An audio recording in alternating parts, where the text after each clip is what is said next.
नमस्कार बच्चों, गुरवी study point में आप सबका स्वागत है। आज हम 10th क्लास की सीरीज स्टार्ट करने जा रहे हैं। 10th क्लास का जो सेकंड टर्म का सिलेबस है उसके अकॉर्डिंग हम आपका सिलेबस कराएंगे। देखिए तो जो फर्स्ट चैप्टर हमारा सेकंड टर्म में फर्स्ट चैप्टर जो हम करने जा रहे हैं वो है हमारा क्वाड्रेटिक इक्वेशन। ठीक है, क्वाड्रेटिक इक्वेशन को स्टार्ट करने से पहले मैं आपको कुछ इसके बारे में कुछ इंट्रोडक्शन दे देती हूँ कि क्वाड्रेटिक इक्वेशन होता क्या है, इस इक्वेशन क्या होता है, क्वाड्रेटिक क्या होता है, उसके बारे में हम आपको करेंगे। लेकिन आपको वीडियो को लास्ट तक देखना है और आपको अगर आपने चैनल सब्सक्राइब नहीं किया है तो आप चैनल को सब्सक्राइब कर लीजिए, बेल आइकन को ऑन कीजिए जिससे कि आपको नोटिफिकेशन मिलता रहे नई वीडियो के लिए। चलिए तो हम अपना चैप्टर स्टार्ट करते हैं। Quadratic equation. क्वाड्रेटिक इक्वेशन हमारा क्या है, दो वर्ड से बना है। देखिए इसका इंट्रोडक्शन दे देती हूँ मैं आपको। क्वाड्रेटिक और इक्वेशन हमारा होता क्या है, चैप्टर के नाम से स्टार्ट करेंगे हम। किस चैप्टर का हमारा नाम क्या है, क्वाड्रेटिक इक्वेशन। तो हम इसी से हमारे चैप्टर को स्टार्ट करते हैं। तो देखिए हमारा चैप्टर दो वर्ड से बनके, दो वर्ड है ये, एक क्वाड्रेटिक और एक इक्वेशन, इनसे मिलके बना है। तो क्वाड्रेटिक क्या होता है और इक्वेशन क्या होता है। तो सबसे पहले हम क्या बताएंगे आपको, इक्वेशन।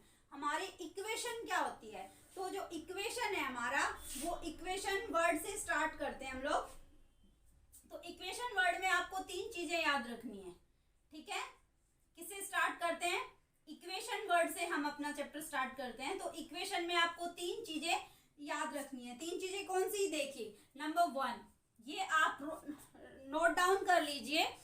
पहले आपको ये समझ लो, उसके बाद हम एक्सरसाइज स्टार्ट करेंगे। देखिए तो इक्वेशन में आपको कितनी चीजें ध्यान रखनी है। नंबर 1 इक्वल का साइन। नंबर 1 क्या रखना है आपको, equal, EQUAL, equal. And number 2 आपका क्या है, variable. Number 2 variable,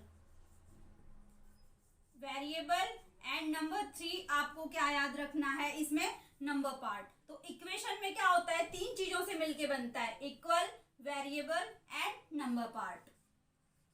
number part. अब आप एक बात बताइए, इक्वल, इक्वल का आपको सबको पता है इक्वल क्या होता है, हमारा जो इक्वल का साइन है ये। देन सेकेंड वन क्या है हमारे पास, वेरिएबल। अब आपको ये पता होना चाहिए कि वेरिएबल होता क्या है। आपने ये तो देख लिया कि जो हमारा इक्वेशन है वो तीन चीजों से मिलके बनती है, इक्वल से, वेरिएबल से एंड नंबर पार्ट से। Equation, variable and number part. पर इनके बारे में आपको पता होना चाहिए कि ये तीनों चीजें होती क्या है। इक्वल, इक्वल मीन्स तो आपका जो इक्वल का साइन है ये हो गया। Then second one variable. Variable हमारा क्या होता है, वेरिएबल कोई भी अल्फाबेट होता है। जैसे कोई भी अल्फाबेट A to Z, हमारे इक्वेशन में जैसे कोई भी अल्फाबेट आता है A से लेके Z तक, कोई भी अल्फाबेट यूज होता है वो हमारा क्या होता है, variable. And third one is number part. Number part हमारा क्या होता है, कोई भी काउंटिंग, कोई भी काउंटिंग, जैसे 1 2 3 4 5 जो भी काउंटिंग लिखी हुई हो वो हमारा क्या होता है, नंबर पार्ट। क्लियर है, तीन चीजों से बनता है हमारा इक्वेशन, किससे, equal, variable and number part. तो ये तीनों चीजें आपको पता चल गई कि इक्वल क्या होता है, वेरिएबल क्या होता है और नंबर पार्ट क्या होता है। क्लियर है यहाँ तक। चलिए देखिए एक एग्जांपल देती हूँ मैं आपको इसका कि हमारी इक्वेशन है या नहीं। आपको ये बताना है 2x is equal to 4, 2x is equal to 4। आपको मैंने ये लिख के दे दिया कि 2x इज इक्वल टू 4। तो आपको ये बताना है कि क्या ये हमारी एक इक्वेशन है, सिर्फ इतना ही बताना है, यस और नो। तो आपको क्या चेक करना है इसको, ये बताने के लिए पहले आप चेक क्या करोगे, मैंने क्या बताया, इक्वल साइन। ये जो मैंने लिखा है इतना, इसमें आपको ये देखना है क्या इक्वल का साइन है, हाँ ये रहा। तो पहले वाली कंडीशन हमारी, जो पहले कंडीशन बताई थी उससे हम सेटिस्फाई हैं, हाँ हमारी जो पहले कंडीशन थी इक्वल होना चाहिए वो हमारे पास है। सेकेंड वन क्या होना चाहिए हमारे पास, वेरिएबल। वेरिएबल मतलब A to Z तक कोई भी अल्फाबेट हो। तो हमारे पास क्या है, X। तो ये वाली सेकेंड वाली हमारी कंडीशन भी फुलफिल होती है। थर्ड देखिए, थर्ड हमारे पास क्या था, नंबर पार्ट। नंबर पार्ट क्या होता है, कोई भी काउंटिंग हो, 1 2 3 4 मतलब कोई भी काउंटिंग हो वो हमारे इक्वेशन में है। तो क्या कोई काउंटिंग है यहाँ पे, हाँ एक 4 भी है और एक 2 भी है। तो जो मैंने तीन कंडीशन बताई थी वो तीनों इस इक्वेशन में आई हुई है। तीनों चीजें अगर इसमें है तो हम इसको क्या कह सकते हैं, yes it is a equation. तो हम इसको कह सकते हैं कि ये हमारी क्या है, इक्वेशन है। तो इक्वेशन को मैंने डिफाइन कर दिया कि इक्वेशन होती क्या है, क्लियर है? ये तीन चीजें सिर्फ आपको देखनी होती है इक्वेशन में। तो इस एग्जांपल से आपको पता चल गया कि इक्वेशन क्या होती है। चलिए आगे चलते हैं। फिर ऐसे ही मैं आपको बता दूं, जब कोई भी नंबर पार्ट यहाँ तक क्लियर है? अब आपके मन में एक डाउट चल रहा होगा कि देखो यहाँ पे भी नंबर पार्ट आया था और यहाँ पे भी नंबर पार्ट आया था, यहाँ भी नंबर पार्ट है और यहाँ भी नंबर पार्ट है, तो इन दोनों में डिफरेंस क्या होता है? दोनों नंबर पार्ट्स में डिफरेंस क्या होता है? तो मैं आपको डिफरेंस बताती हूँ कि इन दोनों नंबर पार्ट्स में डिफरेंस क्या होता है। देखिए यहां हमने लिखा था 2x इज इक्वल टू, हमारी क्या थी? 2x is equal to 4, 2x is equal to 4 लिखा था हमने। तो अब देखो ये क्या था हमारा? x क्या बताया मैंने? वेरिएबल। कोई भी अल्फाबेट होगा वो क्या होगा हमारा? वेरिएबल। अब वेरिएबल से पहले जो भी नंबर पार्ट यूज होगा, वेरिएबल से पहले जो भी नंबर पार्ट यूज होगा उसको हम क्या कहते हैं? कोफिशिएंट। क्या कहा जाता है उसको? कोफिशिएंट। यहाँ पे वेरिएबल है x, तो x से पहले हमारा क्या यूज हो रहा है? 2, तो 2 हमारा क्या होगा? कोफिशिएंट।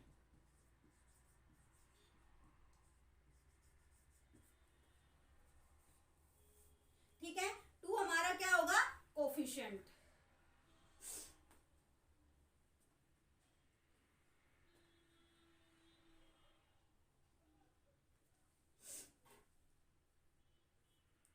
तो हमारा क्या हो गया? कोफिशिएंट। क्लियर है यहाँ तक? अब देखिए आगे, 2 हमारा हो गया कोफिशिएंट। अगर कोई भी नंबर पार्ट अकेला हो, जैसे यहाँ पे तो 2 आ गया और यहाँ पे 4 है। अब मैंने आपको ये तो बता दिया कि जो ये वेरिएबल से पहले 2 यूज हुआ इसको तो हम बोलते हैं कोफिशिएंट। तो आप बोलोगे फिर इस 4 को क्या कहेंगे? 4 के साथ तो हमारे पास कुछ भी नहीं है, 4 हमारा क्या है? अकेला। तो इस 4 को हम क्या बोलते हैं बेटा? कांस्टेंट। 4 को क्या बोलेंगे हम? कांस्टेंट। ठीक है, ये 4 बातें मैंने आपको बताई। फर्स्ट, इक्वेशन क्या होती है? इक्वेशन के लिए 3 चीजों की जरूरत होती है।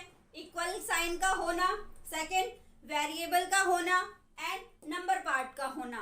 ये तीनों चीजें मैंने बता दी। इक्वल का आपको पता है।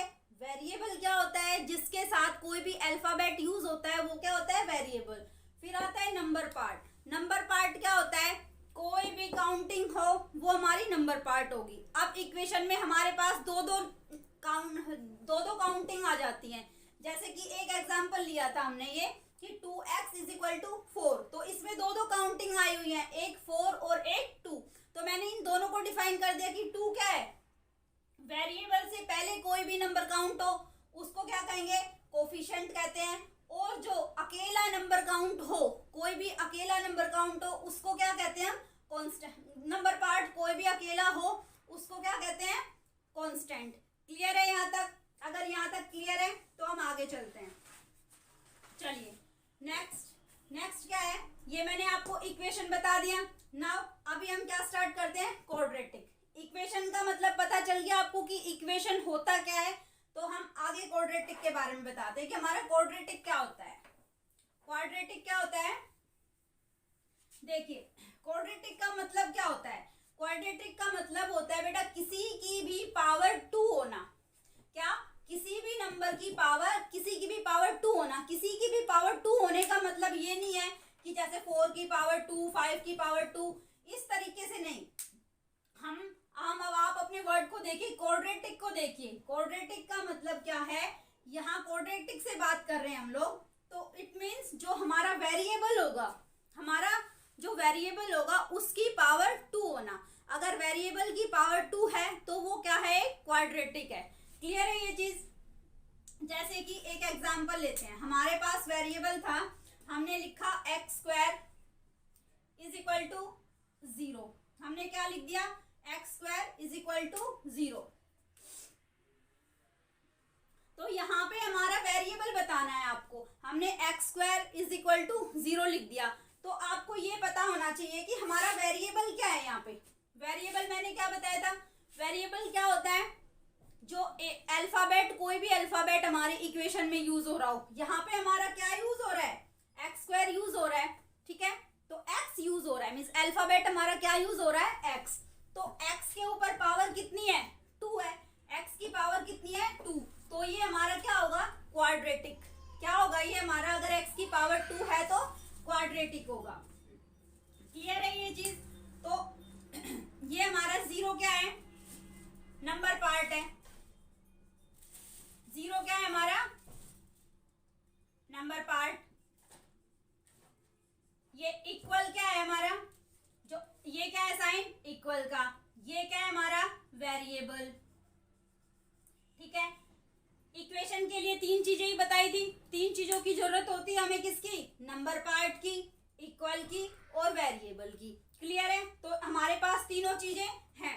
तीनों चीजें हैं तो इसमें एक चीज ऐड कर दी हमने, जो हमारा वेरिएबल था। वेरिएबल के ऊपर पावर कितनी है? 2। मतलब वेरिएबल का क्या है? स्क्वायर। वेरिएबल के ऊपर पावर कितनी है? 2। अगर वेरिएबल के ऊपर पावर 2 है तो ये हमारी क्या बन गई? Quadratic equation. क्लियर है? तो क्वाड्रेटिक इक्वेशन कैसे बनती है, मैंने दोनों का मीनिंग बता दिया आपको कि इक्वेशन और क्वाड्रेटिक इक्वेशन दोनों कैसे मिलके बनते हैं। क्लियर है यहाँ तक? चलिए, अगर यहाँ तक क्लियर है तो आगे चलते हैं। अभी मैं आपको कुछ एग्जाम्पल देती हूँ, आपको उनको देख के बताना है। क्लियर है? एक है हमारे पास, एक एग्जाम्पल लो। 2x² + 4x + 9। 2x² + 4x + 9 = 0। ठीक है, आपको ये बताना है कि क्या ये एक क्वाड्रेटिक इक्वेशन है, यस और नो। सिर्फ इतना ही बताना है कि क्वाड्रेटिक इक्वेशन है या नहीं है। चलिए देखिए, इसमें क्वाड्रेटिक इक्वेशन के लिए हमें क्या क्या जरूरत पड़ती है। मैंने आपको दोनों चीज समझा दी है, इक्वेशन क्या होता है और क्वाड्रेटिक क्या होता है। इन दोनों को मिलाओ और बताओ कि क्या ये क्वाड्रेटिक इक्वेशन है। देखो क्या बताया था सबसे पहले मैंने? = का साइन।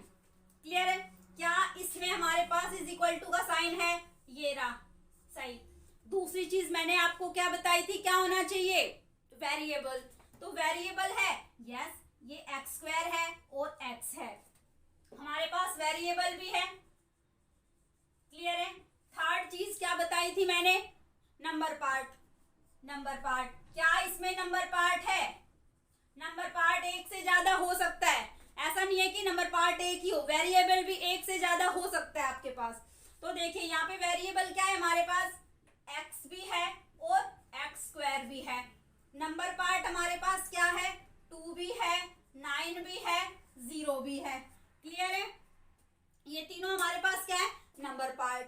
बट एक चीज देखो, आप नंबर पार्ट है और इससे पहले मैंने आपको क्या बताया था कि अगर किसी भी वेरिएबल से पहले नंबर पार्ट आता है, ये क्या है हमारा? x वेरिएबल, इससे पहले क्या आ गया? नंबर पार्ट, तो ये हमारा क्या हो जाएगा? कोफिशिएंट। क्लियर है? नंबर पार्ट अगर वेरिएबल से पहले आ जाए तो वो क्या हो जाएगा? हमारा कोफिशिएंट। तो यहाँ पे तो हमारे कोफिशिएंट भी दो हैं। कौन से? x हमारा वेरिएबल है, x से पहले क्या आया? 4, तो हमारा कोफिशिएंट क्या हो गया? 4। यहाँ पे वेरिएबल क्या है? x² है और उससे पहले हमारा क्या आया? 2, तो हमारा 2 भी क्या हो गया? कोफिशिएंट है।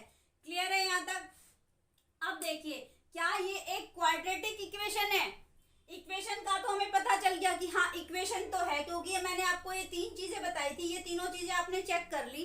तो इससे आप ये तो कह सकते हो कि हाँ ये क्वाड्रेटिक इक्वेशन है, मतलब इक्वेशन है। बट क्या ये क्वाड्रेटिक इक्वेशन है? क्वाड्रेटिक का मतलब क्या होता है? जब भी किसी वेरिएबल की पावर 2 हो, जब किसी वेरिएबल की पावर 2 हो तो वो हमारा क्या होता है? Quadratic equation. तो आप चेक करो इसमें क्या किसी भी वेरिएबल की पावर 2 है? यस, हमें तो दिख रही है। क्या? x हमारा वेरिएबल है और x की पावर कितनी है? 2। x की पावर 2 है तो ये क्या है हमारा? एक क्वाड्रेटिक इक्वेशन। आपको सिर्फ यही फाइंड करना था कि क्या यस और नो में आपको जवाब देना है कि क्या ये क्वाड्रेटिक इक्वेशन है या नहीं है। क्लियर है? ये चीजें आपको देखनी है। क्वाड्रेटिक के लिए आपको देखना है कि वेरिएबल की पावर 2 हो और इक्वेशन के लिए आपको ये तीन चीजें देखनी है। क्लियर है? आगे बढ़े। चलिए, अगर यहां तक क्लियर है तो हम आगे बढ़ते हैं।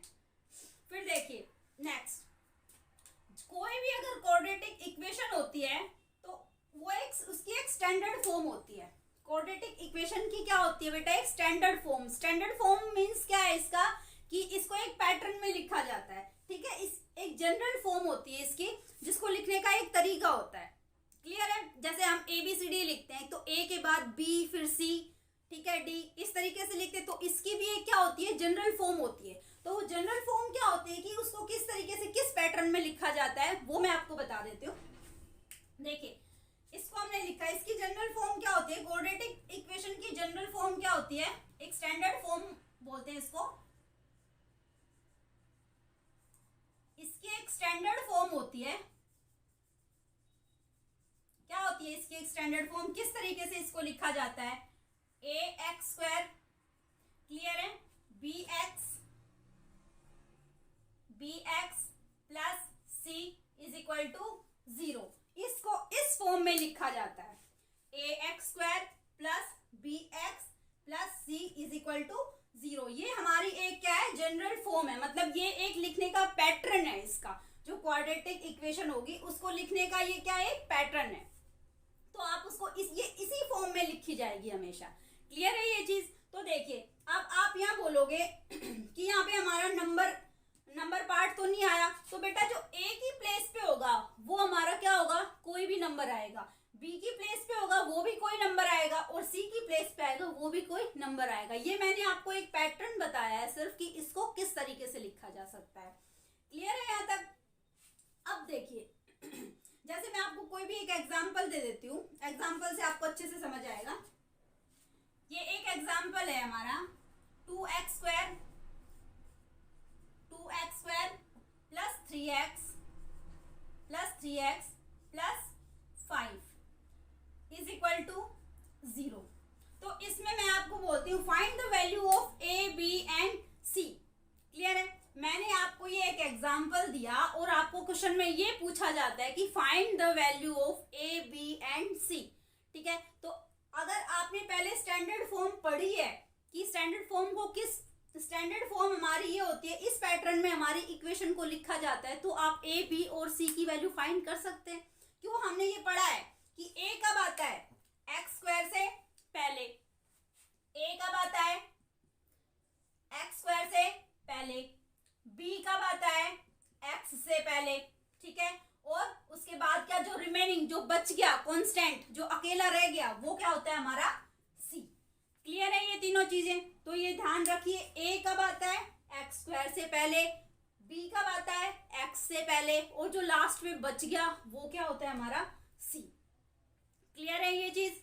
और एक चीज और ध्यान दीजिए, देखिए जो 0 होता है, 0 हमेशा राइट साइड इक्वल टू के राइट साइड होगा। 0 कब होगा, इक्वल टू के राइट साइड। जैसे कि मैं आपको एक एग्जांपल देती हूँ, अगर क्वेश्चन में आपको स्टैंडर्ड फॉर्म में इस फॉर्म में नहीं लिख के देता है, ठीक है, अगर इस फॉर्म में नहीं लिख के देता है तो आपको इस फॉर्म में कन्वर्ट करना पड़ेगा, आपको खुद लिखना पड़ेगा इस फॉर्म में। अगर आपको ये पता है कि हमारी स्टैंडर्ड फॉर्म क्या होती है, ये होती है, क्वाड्रेटिक इक्वेशन को लिखने का तरीका ये होता है, तो वो आपको कैसे भी घुमा फिरा के इधर उधर लिख के दे, आप उसको अरेंज कर सकते हैं, क्लियर है ये चीज। चलिए मैं आपको एक और एग्जांपल देती हूँ कि आपको कैसे अरेंज करना है। चलिए ये यहां तक हो गया सबका, क्लियर है। तो चलिए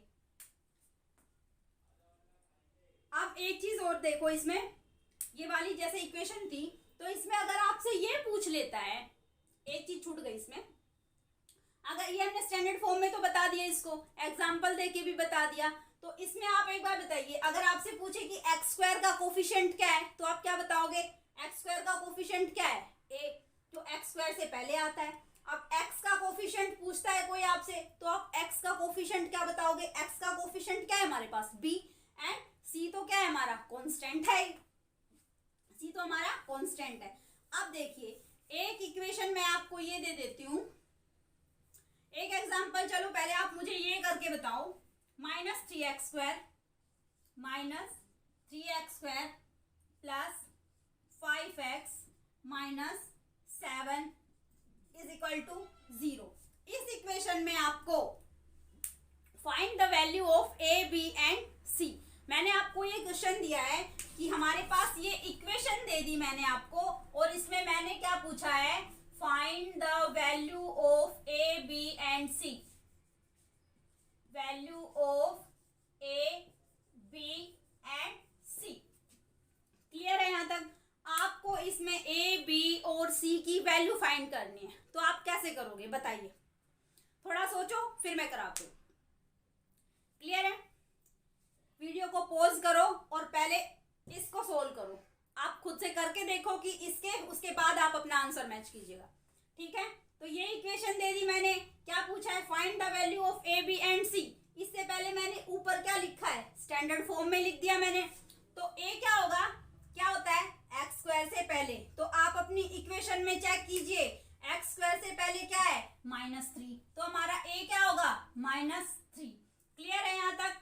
फिर देखिए बी क्या होता है हमारा, बी क्या है हमारे पास, बी क्या होता है, जो x से पहले यूज होगा। बी क्या होता है, जो x से पहले आएगा। x से पहले हमारे पास क्या है, 5, तो 5 हमारा क्या हो गया, b।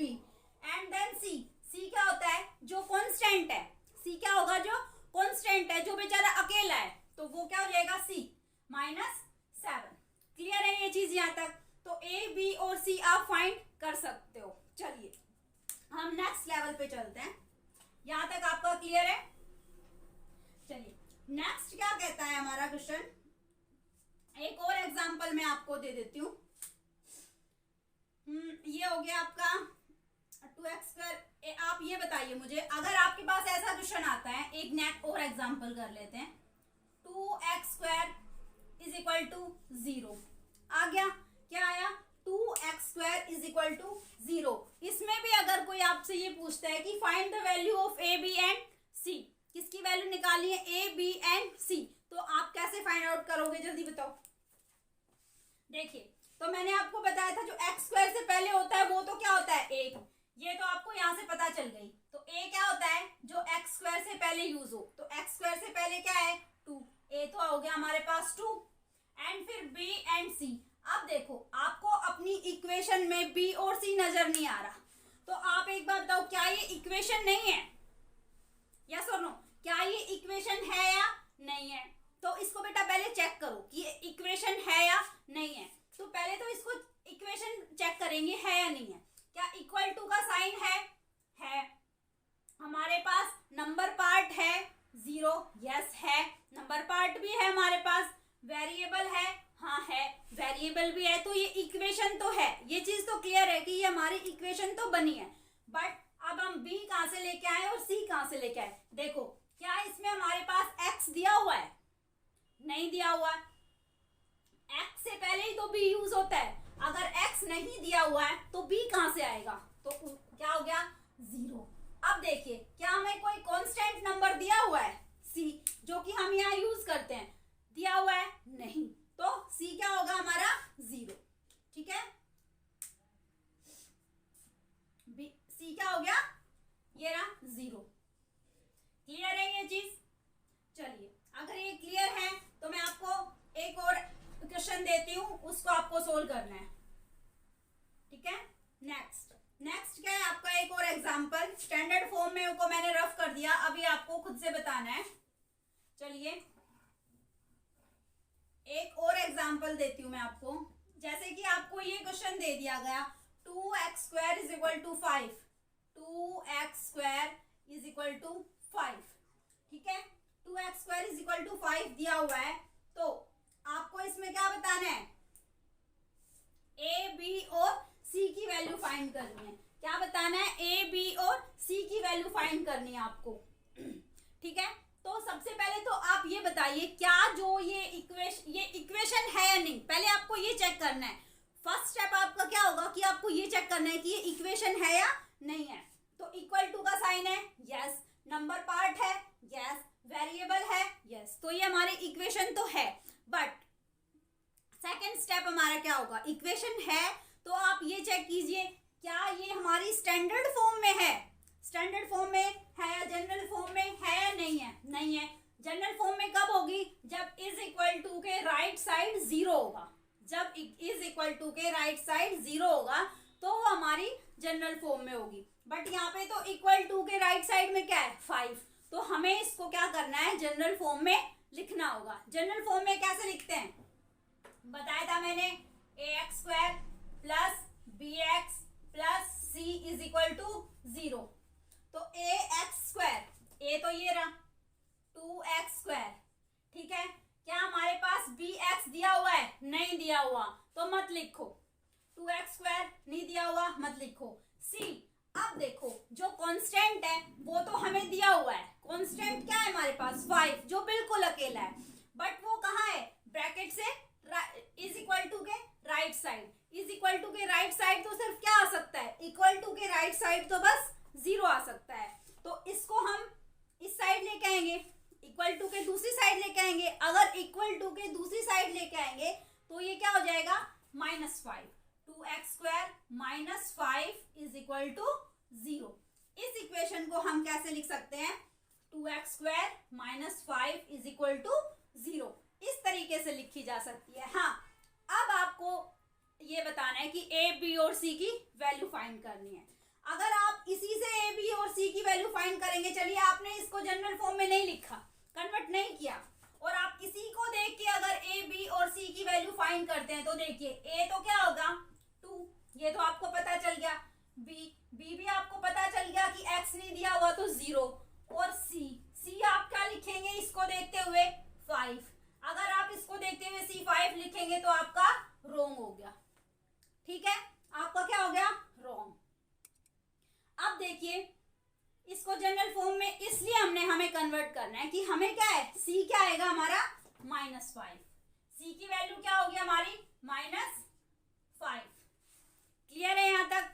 तो ये आपको जनरल फॉर्म में कन्वर्ट करना बता दिया मैंने। क्वाड्रेटिक क्या होता है, इक्वेशन क्या होता है, वो सारी चीजें बता दी मैंने। ठीक है,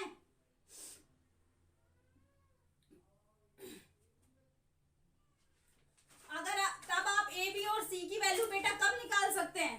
तब आप पहले इसको स्टैंडर्ड फॉर्म में कन्वर्ट करेंगे। क्लियर है? चलिए तो आगे देखिए, अब मैं आपको कुछ थोड़ा सा आगे बढ़ाती हूँ। अब आपको ये बताना है कि how to solve quadratic equation. आप क्वाड्रेटिक इक्वेशन को सोल्व कैसे करेंगे? हाँ, आपने पहचान तो लिया कि ये क्वाड्रेटिक इक्वेशन है, बट उसको हम सोल्व कैसे करेंगे? How to solve quadratic, how to solve quadratic equation. हम इस इक्वेशन को सोल्व कैसे करेंगे? तो देखिए, इसको सोल्व करने के लिए क्या होगा? जैसे एक इक्वेशन मैं आपको दे देती हूँ, आप उसको सोल्व करके बताऊंगी मैं कि आप कैसे सोल्व कर सकते हैं, कितने तरीके से आप उसको सोल्व कर सकते हैं। जैसे हमारे पास है x² + 5x + 6 is equal to 0। तो आप सबसे पहले तो ये बताओ कि क्या ये क्वाड्रेटिक इक्वेशन है?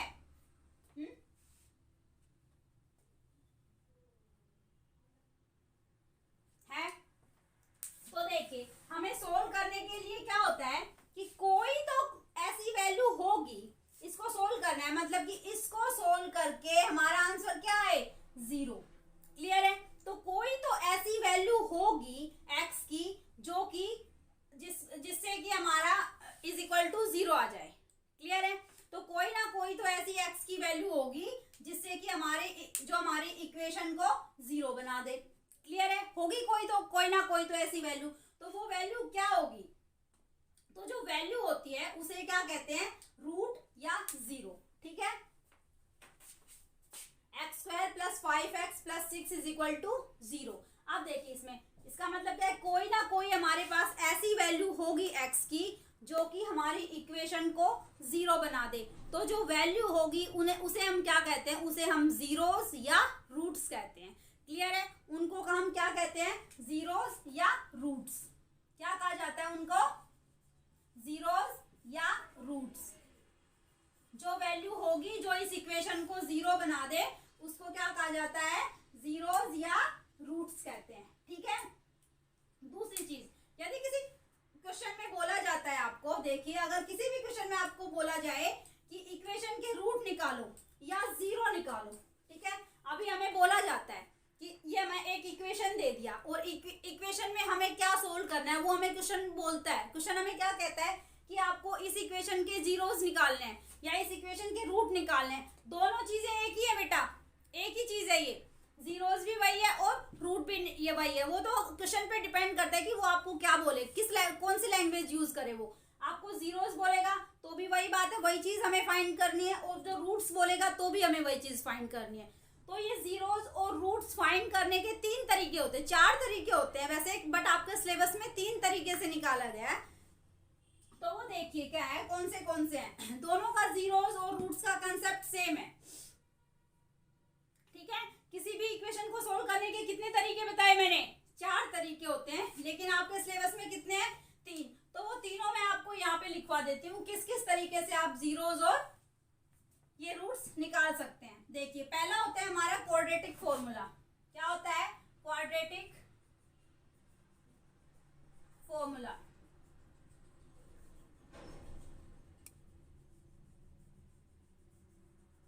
क्लियर है, सबसे पहला क्या है, क्वाड्रेटिक फॉर्मूला। फिर दूसरा सेकंड क्या है हमारा, फैक्टराइजेशन। सेकंड क्या है, factorisation.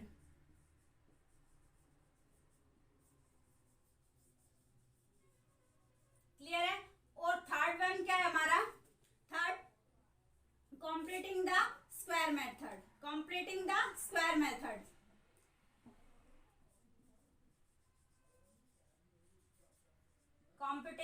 completing the square method,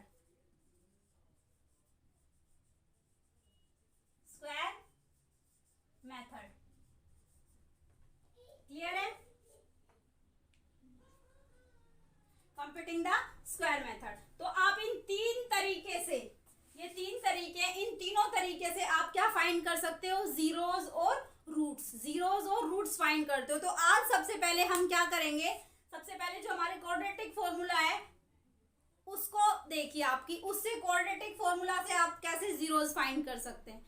clear है ये चीज। तो मैं सबसे पहले आपको क्वाड्रेटिक फॉर्मूला बताऊंगी कि क्वाड्रेटिक फॉर्मूला क्या होता है। ये बेटा एक देखो, आपको नाम से ही पता चल रहा है कि क्वाड्रेटिक फॉर्मूला एक फॉर्मूला है जिसकी वैल्यू आपको पुट करनी है। फॉर्मूले की एक वैल्यू, फॉर्मूला दिया होगा उसमें आपको वैल्यू पुट करनी है और आपका आंसर निकल गया।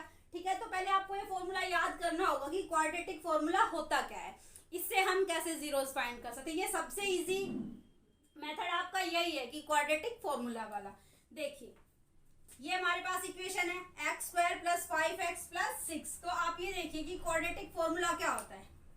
क्वाड्रेटिक फॉर्मूला हमारा क्या होता है, -b plus minus √b² -4ac/2।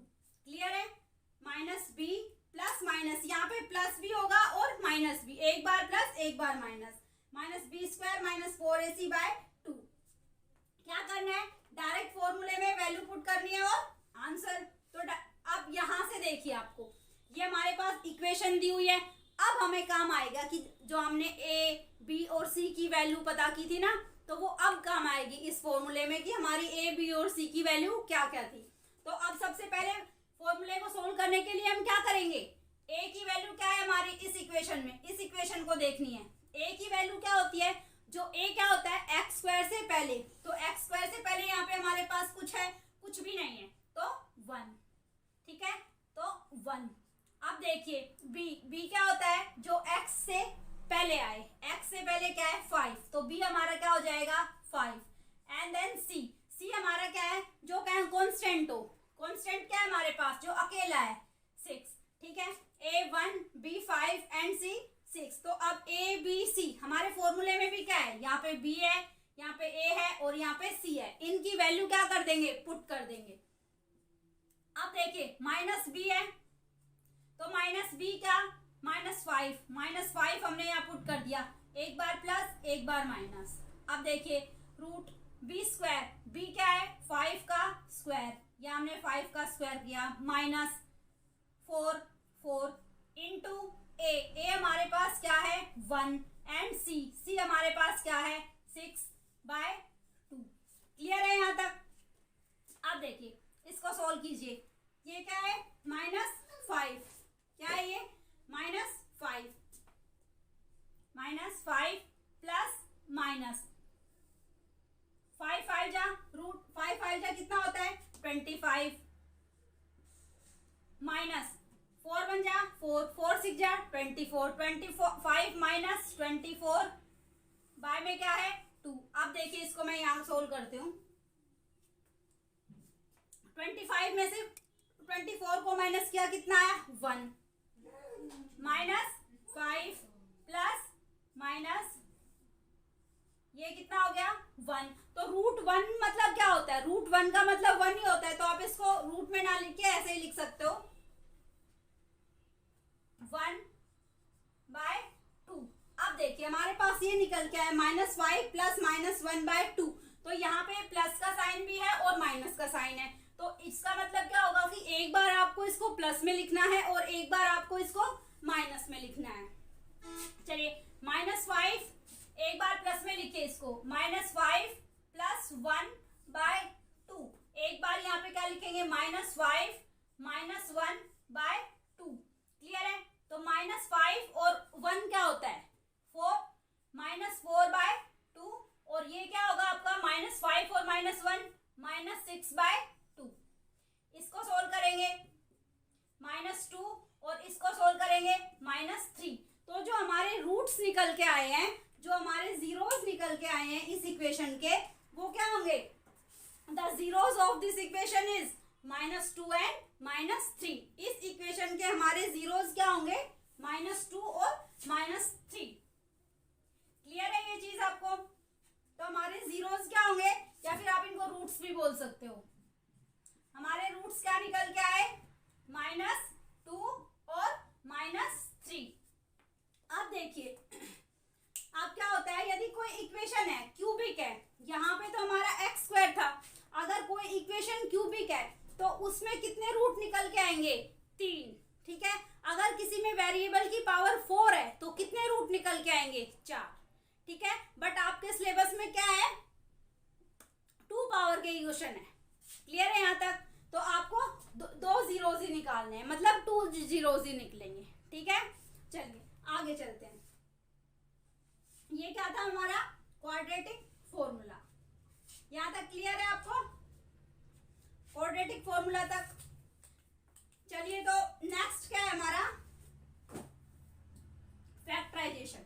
Factorisation आपको कल कराएंगे। यहां तक आपको क्लियर है, क्वाड्रेटिक इक्वेशन तक आपको पढ़ना है। उससे आगे जो नेक्स्ट हमारा है फैक्टराइजेशन वो मैं कल कराऊंगी, आपको नेक्स्ट वीडियो में कराएंगे। ठीक है। आज के लिए इतना ही।